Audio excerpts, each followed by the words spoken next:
natin para sa lagay ng ating panahon ngayong hapon po ng November 28, 2024 na kung saan sa ngayon ay patuloy pa rin na nagdudulot ng muulap na kalangitan with isolated rains ang Intertropical Convergence Zone,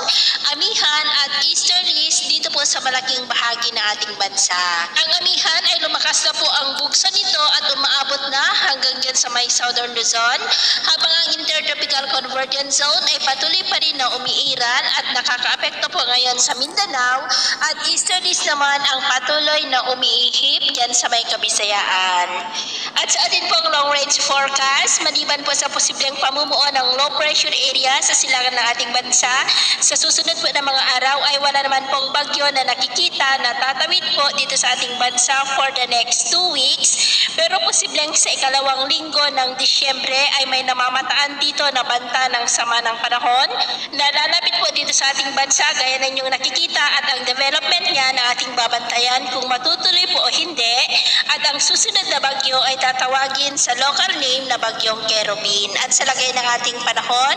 ngayong hapon ay muulap ang kalangitan with isolated rains dito po sa may Cagayan Valley, Cordillera, ilang bahagi ng Ilocos Region, Quezon, Calapan, Lobo, Bicol Region, Paray Island, northern part ng Negros, Cebu, Bohol, Leyte, Samar Provinces, Caraga, Davao Region, Sorsogon, Sulu Archipelago, Zamboanga Peninsula at ilang bahagi ng northern Mindanao. At mamayang gabi, posible pa rin ang mga pag-uulan sa malaking bahagi ng ating bansa, lalo na dyan sa may Kabisayaan,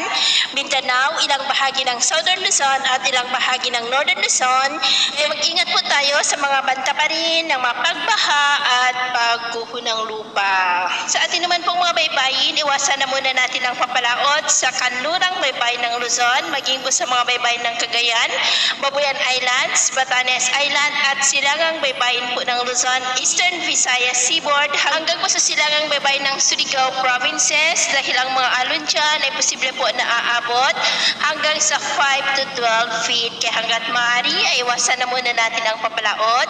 dyan po sa mga may kulay pula para mas makaiwas sa mga sakunang pangkaragatan.